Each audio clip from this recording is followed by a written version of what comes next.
오늘은 예수 그리스도의 승천과 그 의미 두 번째 말씀을 드리겠습니다. 예수님께서 승천하셔서 하나님 우편에 앉으신 것의 의미가 무엇인지 지난 주일에 여러분들에게 이미 말씀드린 것을 다시 한번 정리해 드립니다. 하나님의 지극히 큰 능력이 그리스도를 죽은 자들 가운데서 다시 살리시고 하늘에서 자기의 오른편에 앉히셨습니다. 그 결과가 어떻게 되었는지 본문 21절과 22절에 기록합니다. 그 내용을 정리해 드리면은 이렇습니다. 예수 그리스도는 지금부터 영원까지 보이는 세계와 보이지 않는 세계를 포함하여 모든 천지 만물을 통치하시는 어마어마한 권세를 받으셨으며 만물 위에 교회의 머리가 되셨다. 이것이 예수님의 승천과 하나님 우편에 앉으심의 의미입니다. 여러분이 꼭 기억했으면 하는 마음으로 우리 모두가 함께 이 말씀을 다시 한번 읽어보도록 하겠습니다. 예수 그리스도는 지금부터 영원까지 보이는 세계와 보이지 않는 세계를 포함하여 모든 천지 만물을 통치하시는 어마어마한 권세를 받으셨으며 만물 위에 교회의 머리가 되셨다. 아멘.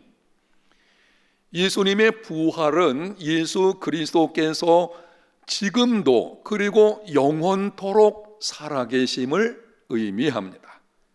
예수 그리스도의 승천과 하나님 우편에 앉으심은 하늘과 땅의 권세를 가지고 모든 피조물을 통치하심을 의미합니다. 예수님의 부활하면 여러분이 기억하실 것이 영원토록 예수님이 살아계시구나 라고 하는 것이고, 예수님의 승천과 하나님 우편에 앉으심 하면 여러분이 기억하실 것은 무한한 권세를 가지고 통치하신다라는 것입니다. 부활은 살아계심을 의미하고 승천과 우편에 앉으심은 통치를 의미하는 것입니다. 그러면은 예수 그리스도께서 지금도 살아계셔서 모든 피조물을 어떻게 통치하십니까? 시간과 공간을 초월하여 통치하십니다. 예수님께서 사람의 몸을 입고 이 땅에 오셔서 계실 때는 시간과 공간의 제약을 받으셨습니다. 예수님은 본래 성자 하나님으로 시간과 공간의 제약을 받는 분이 아니십니다. 그러나 우리의 죄를 대속하기 위하여 육신을 입으시고 스스로 제약을 받는 자리에 자신을 내어 주셨습니다. 그러다 보니 이 땅에 계실 때에 예수님의 사역은 이스라엘 지역에 한정되었습니다. 사람들이 예수님을 만나려고 하면 예수님이 있는 장소로 가야만 했습니다. 그러나 예수님의 부활의 몸은 손으로 만질 수 있고 음식을 먹을 수 있는 실제 몸이었지만 문이 닫혀 있음에도 갇힌 상태에서 나타나시고 사라지시는 시간과 공간을 초월하시는 몸이었습니다. 그 몸으로 승천하셔서 하나님 우편에 앉으셨습니다. 부활하기 전에 예수님의 몸과 부활 후에 예수님의 몸이 차이가 있습니다. 부활하시기 전에 예수님의 몸은 시간과 공간의 제약을 받는 몸이었어요. 그러나 부활하신 예수님의 몸은 더 이상 시간과 공간의 제약을 받지 않는 초월한 몸입니다. 그러므로 이제는 예수님을 만나기 위해서 어떤 장소로 갈 이유가 없습니다. 예수님은 어느 곳에 있는 누구라도 만나실 수 있고 모든 곳에서 동시에 일하실 수 있습니다. 시간과 공간을 초월하여 통치하시고 있으십니다. 사도행전에 보면 예수님께서 하늘로 올려지셨다고 기록합니다. 거기 하늘은 우주 공간을 뜻하는 것이 아니고 천국을 의미합니다. 오래전 옛소련 지도자 한 사람이 반종교 캠페인을 벌이면서 종교에 대한 인정하지 않는 이 반종교 캠페인을 벌이면서 이렇게 말을 했습니다. 우리 비행사가 우주선을 타고 우주 공간에 날아갔지만 그곳에서 어떤 신도 보지를 못했다, 큰 소리 친 것입니다. 우주선을 띄워가지고 그곳에 보내봤지만 우주 공간 어디를 봐도 신이 없다고 하는 것입니다. 이거는 성경도 기독교의 가르침도 알지 못하는 무지한 말입니다. 우주 공간에 하나님의 보좌가 있는 것이 아닙니다. 예수님께서 우주 공간에 있는 어떤 곳으로 승천하신 것이 아닙니다. 생각해 보십시오.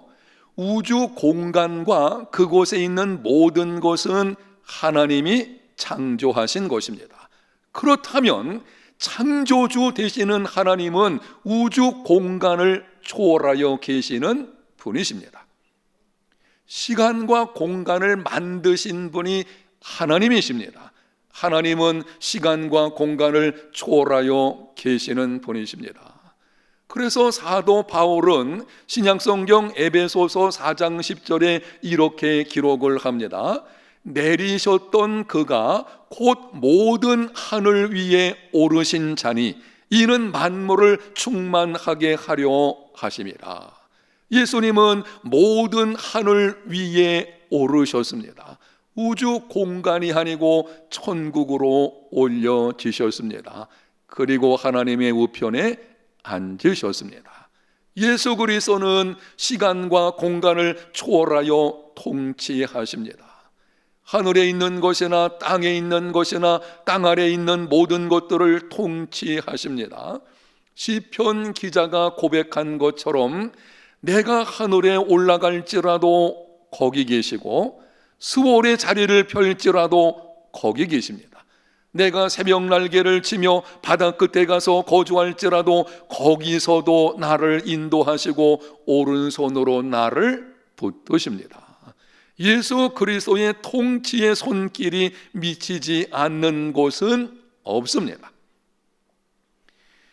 예수 그리스도께서 지금도 그리고 영원토록 살아계시며 모든 창조 세계를 통치하신다고 하면 의문을 제기하는 사람들이 있습니다. 예수 그리스도께서 선하시고 지금도 모든 창조 세계를 통치한다면 왜 세상에 이해할 수 없는 재난들이 있는 것이냐? 이렇게 묻는 사람들이 있습니다. 2004년 12월 인도양 연안에 엄청난 지진 해일이 들이닥쳤습니다. 한순간 25만 명가량의 사람들이 목숨을 잃었습니다. 그로부터 몇 주 동안 신문과 잡지에는 하나님은 어디 있는가를 따지는 독자들의 편지와 기사들로 넘쳐났습니다. 어느 기자가 이렇게 썼습니다. 하나님이 실존하시고 정말 선하신다면 그러한 대재앙을 허락하실 리가 없다. 하나님이 존재하지 않든지 아니면 존재한다면 선하지 않는 것이 틀림없다. 여러분 생각은 어떻습니까? 대재앙은 아니더라도 우리 주변에는 이해할 수 없는 재난들이 계속되고 있습니다. 그런 재난들이 닥쳐올 때마다 우리에게는 의문이 들곤 합니다. 예수님께서 선하시고 세상을 지금도 통치하고 계신다면 왜 사랑하는 자녀를 어린 나이에 불러가시는 것일까? 왜 사랑하는 사람들에게 암병이 들게 하시는 것일까? 왜 가난과 학대, 경제적인 불균형, 인신매매, 성매매 같은 불의가 점점 더 심해지는 것인가? 왜 N번방 사건 같은 기막힌 일이 일어나는 것일까? 최근에 N번방 사건, 이런 일들은 절대 있어서는 안 되는 일들입니다. 그런데 그런 일이 지금 벌어져 가지고 참 기막힌 일이 있는 것이죠. 왜 코로나19와 같은 전염병으로 지구촌이 몸살을 앓는 것일까? 어제 4월 25일 12시 기준으로 전 세계 코로나19 감염 확진자 수는 283만 82명이었습니다. 사망자는 19만 7,246명입니다. 왜 이러한 재난을 허락하셔서 수많은 생명들이 쓰러지게 하시는 것입니까? 여러분, 도대체 왜 그런 것입니까? 스카 솔저라는 사람이 쓴 선에 갇힌 인간 선밖의 예수라는 책이 있는데요, 이 책이 아주 좋은 책이기 때문에 제가 오늘 여러분에게 소개하려고 들고 나왔습니다. 이 책은 스카 솔저라는 사람이 찍었고 정성묵이라는 사람이 옮긴 두란노 출판 책입니다. 그 내용이 요즘 우리가 읽으면 참 좋은, 딱 맞는 아주 좋은 책이거든요. 제가 이 가격을 보니까 여러분이 커피 몇 잔만 마시지 않으면 충분히 살 수 있는 아주 좋은 책입니다. 여러분이 이렇게 생각하시면 돼요. 담임 목사가 어떤 책을 들고 와서 소개할 때에는 그거는 꼭 읽어보셔야 돼요. 여러분이 한번 기회 되는 대로 이 선에 갇힌 인간 선밖의 예수라고 하는 이 책을 읽어보시면 좋겠습니다. 이 책에 보게 되면은 재난이 찾아올 때에 사람들은 세 가지 중에 한 가지 반응을 보인다고 합니다. 첫 번째는 허황된 낙관론에 사로잡히는 사람이 있습니다. 아무런 근거 없이 무조건 잘 될 것이다 라고 말을 합니다. 아무것도 하지 않으면서 막연하게 잘 될 것이라고 여깁니다. 현실은 직시하지 않고 무조건 하나님이 선하시다는 말만 되풀이합니다. 허황된 낙관론입니다. 두 번째는 냉소적으로 하나님께 등을 돌리는 사람이 있습니다.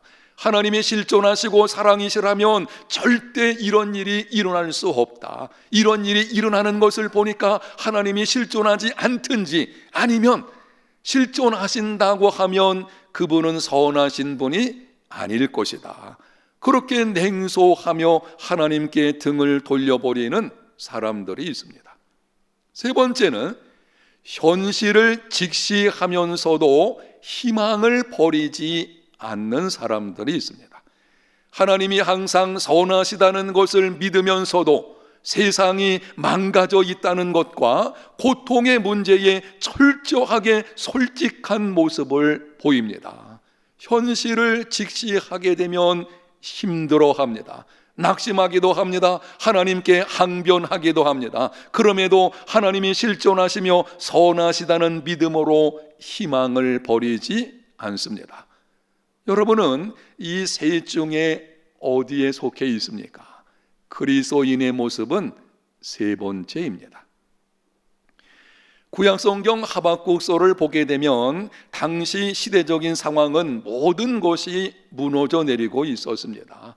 경제적인 사정은 파탄에 이르렀습니다. 사회적인 면에서는 의로운 사람이 고난을 받고 악을 행하는 사람들이 형통한 듯이 살고 있었습니다. 민족적으로는 바벨론의 침략이 임박했습니다. 영적인 면에서는 하나님의 말씀이 무시되고 백성들이 하나님을 하나님으로 인정하지를 않았습니다. 그런데 하나님께서는 아무런 조치를 취하지 않고 그냥 보시기만 하는 것입니다. 하박국 선지자가 도무지 이해가 되지 않아 가지고 하나님께 항변했습니다. 하박국 1장 3절과 4절입니다. 어찌하여 내게 죄악을 보게 하시며 패역을 눈으로 보게 하시나이까? 겁탈과 강포가 내 앞에 있고 변론과 분쟁이 일어났나이다. 이러므로 율법이 해이하고 정의가 전혀 시행되지 못하오니 이는 악인이 의인을 애워쌌으므로 정의가 굽게 행하여 짐이니이다. 이렇게 말하는 것입니다. 하나님은 거룩하신 분이신데 어찌하여 죄악을 보고만 계시는 것입니까? 하나님께서 그렇게 하시니 율법이 해이해지고 정의가 굽어지는 것이 아닙니까? 왜 도대체 이렇게 하시는 것입니까? 그런데 하박국서를 계속 읽어보게 되면 하박국 선자는 이렇게 솔직하게 자기의 의문을 하나님 앞에 표현하고 자기의 생각, 내가 보기에는 이해되지 않은 그 상황에 대한 마음속에 있는 어떤 면에서 울분 같은 것, 그런 것을 하나님께 있는 그대로 표현하면서도 희망을 노래하고 있습니다. 그게 그리스도인이에요. 성경에 기록된 모든 신앙의 위인들이 그렇게 했습니다. 그리스도인은 현실을 직시하면서도 희망을 버리지 않는 사람입니다. 닥쳐온 재난으로 인해 힘겨워하고 탄식하고 낙심하고 때로 하나님께 항변하면서도 희망을 잃지 않습니다. 계속되는 재난으로 절망의 상황이 있으면서도 희망을 노래합니다. 어떻게 그럴 수 있습니까? 그리스도인들이 그러한 반응을 보이는 것, 왜 어떻게 그렇게 할 수가 있는 것입니까? 예수 그리스도께 소망을 둔 사람에게 고통은 끝이 아니기 때문입니다. 여러분이 꼭 기억하셔야 될 말씀이기 때문에 한번 따라합시다. 예수 그리스도께 소망을 둔 사람에게 고통은 끝이 아니다. 아멘. 예수 그리스도 그분께 소망을 둔 사람의 고통은 그것이 끝이 아닙니다. 왜냐하면 그분은 살아계시고 그분은 하늘과 땅의 권세를 가지고 지금도 우주 만물을 통치하시는 분이시기 때문입니다. 그분이 우주 만물을 통치하시는데 구체적으로 한 두 가지 측면에서 왜 그리스도인이 그러한 모습으로 살아가는지 두 가지 측면에서 여러분에게 말씀을 드립니다. 첫 번째는 예수 그리스도께서 모든 것을 합력하여 선을 이루시기 때문입니다. 재난이 찾아오면 현실을 직시하고 원인을 파악하며 치유와 회복을 힘써야 합니다. 지금 코로나19 이 전염병을 가지고 지구촌의 모든 사람들이 이거를 힘쓰고 있지 않습니까? 원인이 무엇인지 많이 파악을 하려고 하고, 그뿐 아니라 어떻게든지 치료약을 개발하려고 하고 온 힘을 기울입니다. 우리나라에서 방역 당국과 그리고 또한 의료진들이 많은 수고를 했고 지금도 하고 있는 것을 볼 수가 있습니다. 이런 것은 믿는 사람이든지 믿지 않는 사람이든지 다 그렇게 하는 것입니다. 그런데 그리스도인은 그 이상을 보고 그 이상을 생각하고 그 이상으로 행하는 사람들입니다. 현실 직시하고 문제를 파악하고 해결하려고 하는 것, 그건 모든 사람들이 그렇게 하려고 애를 씁니다. 예수 믿는 사람들은 거기에 끝나는 것이 아니에요. 그 이상으로 나가는 것이 있어야 합니다. 그것이 무엇입니까? 그리스도인은 만물을 통치하시는 예수 그리스도께서 찾아온 재난을 반드시 합력하여 선이 되게 하실 것을 믿으며 이루실 선을 기대하며 소망 중에 희망을 노래하는 사람입니다. 그것이 다른 것이고 이러한 믿음의 사람들이 되시기를 축복합니다. 성경을 보면 하나님께서 악을 선으로 바꾸신 이야기들로 가득합니다.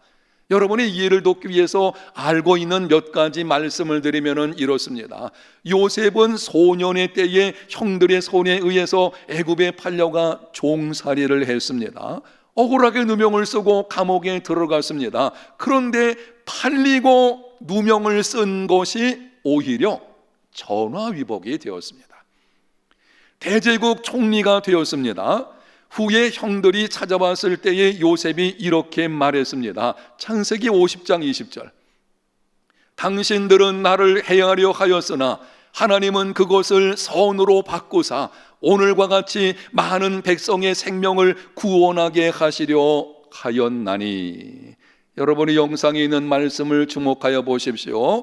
하나님은 그것을 선으로 바꾸사, 그 앞에는 당신들은 나를 해하려 하였으나 악행입니다. 형들이 행한 그 악행입니다. 그런데 그것을 하나님은 선으로 바꾸셨다는 것입니다. 그래서 많은 백성들의 생명을 구원하는 일이 있게 되었습니다. 하나님은 악을 선으로 바꾸시는 분이십니다. 구약성경 사무엘서를 보면 다윗은 왕으로 기름 부음 받은 후에 사울에게 쫓겨서 수많은 고난을 당했습니다. 정든 집을 떠나서 황무지에서 굴 속에서 타국에서 생활을 했습니다. 생명을 보존하기 위해서 한 번은 미친 사람 흉내까지도 냈습니다. 다윗에게 무슨 죄가 있었기 때문이 아닙니다. 전적인 사울의 시기심, 그 악한 시기심 때문에 이런 고난을 당하는 것입니다. 억울하고 분한 일입니다. 그런데 하나님은 사울의 악행을 선으로 바꾸셨습니다. 고난을 통해서 다윗은 성숙한 신앙과 인격의 사람이 되었습니다. 이스라엘 역사상 가장 위대한 왕이 되게 하셨습니다. 고난이 없었다면, 그러한 고통이 없었다면 그는 성숙하지 못했을 것이고 위대한 왕으로 세움받지 못했을 것입니다. 하나님은 그 악이었지만 그걸 선으로 바꾸셔서 일을 이루어 가시는 것을 보게 됩니다. 수많은 사람들이 예수님을 따르게 되자 유대 관원들이 시기심이 생겼습니다. 그래서 예수님을 죽이려는 마음이 있었습니다. 결정적인 것은 예수님께서 성전을 청결케 하신 것입니다. 그 청결 사건을 자신들의 권위에 도전하는 것으로 본 것입니다. 그래서 예수님을 죽이려고 공모를 하게 되어진 것이고, 그들의 생각은 예수만 죽이면 모든 것은 끝난다. 그래서 거짓 증인들을 세워가지고 십자가에 못 박아 죽였습니다. 그런데 하나님은 예수님의 십자가 죽음을 인류의 죄를 대속하는 사건이 되게 하셨습니다.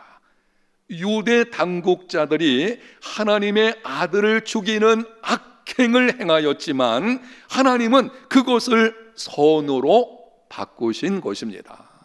사랑하는 성도 여러분, 지금 여러분에게 있는 고난과 고통은 무엇입니까? 근본 코로나19로 인해서 잃어버린 것은 무엇입니까? 계속되는 이런 일들로 인해 가지고 여러분의 삶에 빼앗긴 것들, 잃어버린, 그러므로 인해서 지금 힘든 상황에 있는 것은 무엇입니까? 그것이 무엇이든 예수 그리스도께서 합력하여 선이 되게 하실 것입니다. 예수 그리스도 그분은 부활하시고 승천하셔서 하나님 우편에 계신 하늘과 땅의 권세를 가지고 계신 분이십니다. 그 권세는 어느 누구도 어떤 환경도 흔들 수가 없어요. 바로 그 권세를 가지신 예수 그리스도 그분께서 우리에게 있는 그 모든 것을 약속하신 대로 합력하여 선을 이루어 주실 것입니다. 그래서 예수 그리스도께 소망을 둔 우리에게는 고통은 끝이 아닙니다. 절망의 상황에서도 희망을 노래할 수 있는 우리 모든 성도들이 되시기를 축복합니다. 두 번째는 장차 예수 그리스도께서 인류의 모든 악과 고통을 끝장내실 것이기 때문입니다. 예수님은 인류의 모든 악과 고통을 끝장내시려고 십자가에서 우리의 죄값을 치르셨습니다. 부활하시고 승천하셔서 하나님 우편에 앉으심으로 하늘과 땅의 권세를 가지고 우주 만물을 통치하십니다. 악을 제어하심으로 인류를 이만하게 보존하십니다. 수많은 죄악들이 지금 횡행하지만 그럼에도 지구촌은 이만하게 보존되고 있거든요. 하늘과 땅의 권세를 가지신 그분이 통치하고 계시기 때문입니다. 때로 재난을 통해 인류를 옳은 일이 무엇인지 깨닫게 하시고 하나님께 돌아오는 기회를 주십니다. 십자가에서 당하신 이루어 놓으신 구원을 성령으로 말미암아 택한 백성들에게 이루어지게 하십니다. 그리고 때가 되면 인류의 모든 악과 고통들을 끝장내시고 만물을 완전히 회복시키실 것입니다. 지금 세상에는 수많은 악과 고통들이 있습니다. 하나님께서 그것을 만드신 것이 아니에요. 그 악과 고통들 하나님이 만드신 것이 아니고 그거는 인간의 죄로 인해서 찾아온 것입니다. 그런데 하나님께서는 그런 악과 고통들을 허용해 두시는 것은 그분이 오래 참으시는 것입니다. 당장 심판하신다고 하면 세상이 어떻게 되겠습니까? 아마 지금 그러면은 멸망 가운데 수많은 사람이 죽어갈 것이고 하나님의 심판 아래 제대로 서 있을 사람이 얼마나 되겠습니까? 하나님의 오래 참으심인 것입니다. 참고 참으십니다. 그러나 어느 날인가 그날이 되면 예수 그리스도께서 심판자로 오셔서 하늘과 땅의 모든 권세를 가지신 그분의 심판자로 오셔서 악과 고통을 끝장내시고 만물을 완전히 회복시키실 것입니다. 그날에 어떤 일이 일어나게 되는지 사도 요한이 그의 서신에서 이렇게 기록합니다. 요한계시록 21장 1절에서 5절까지입니다. 또 내가 새하늘과 새 땅을 보니 처음 하늘과 처음 땅이 없어졌고 바다도 다시 있지 않더라. 또 내가 보매 거룩한 성 새 예루살렘이 하나님께로부터 하늘에서 내려오니 그들은 하나님의 백성이 되고 하나님은 친히 그들과 함께 계셔서 모든 눈물을 그 눈에서 닦아주시니 다시는 사망이 없고 애통하는 것이나 곡하는 것이나 아픈 것이 다시 있지 아니하리니 처음 것들이 다 지나갔음이라. 보좌에 앉으신 이가 이르시되 보라 내가 만물을 새롭게 하노라. 그날에는 인간의 죄로 인해 망가진 모든 것들이 회복될 것입니다. 새 하늘과 새 땅이 이루어질 것입니다. 모든 아픔이 치유될 것입니다. 모든 슬픔이 영광으로 변할 것입니다. 모든 탄식이 기쁨의 노래가 될 것입니다. 이전 것은 지나가고 만물이 새롭게 될 것입니다. 사랑하는 성도 여러분, 지금은 우리가 재난으로 고통을 당하고 혹 내 인생이 최악의 상황에 처한다고 할지라도 성도들의 삶을 보게 되면은 계속되는 환난으로 인해서 회복은 되지 않고 고통하는 경우들이 있습니다. 그렇게 계속되는 고통으로 어떤 면에서는 어떤 최악의 시나리오가 내 인생에 펼쳐지는 것처럼 보일지는 몰라도 그날에는 주님께서 회복하시는 그날에는 우리는 썩지 않고 더럽지 않고 쇠하지 않는 유업을 잊게 될 것입니다. 완전한 구원을 받아 영원한 천국에서 복락을 누리게 될 것입니다. 우리를 위해 십자가에 자신을 내어주신 예수 그리스도, 부활하시고 승천하셔서 하나님 우편에서 하늘과 땅의 권세를 가지고 통치하시는 예수 그리스도께서 반드시 그렇게 이루어 주실 것입니다. 이 믿음을 가져야 합니다. 그날에 그렇게 되어질 것입니다. 그래서 이렇게 말씀드릴 수 있어요. 예수 그리스도께 소망을 둔 사람에게 고통은 결코 끝이 아닙니다. 예수 그리스도께 소망을 두고 절망 중에서도 희망을 노래할 수 있는 우리 모든 성도들 삶이 다 되시기를 예수님 이름으로 축복합니다. 하나님 아버지 감사합니다. 오늘 말씀을 듣게 하셨사오니 예수 그리스도께 소망을 두고 여러 가지 환난과 역경 중에 우리 마음이 힘들고 어렵다고 하여도 희망을 노래할 수 있는 하나님의 사람들 되게 하여 주시옵소서. 예수님 이름으로 기도합니다. 아멘.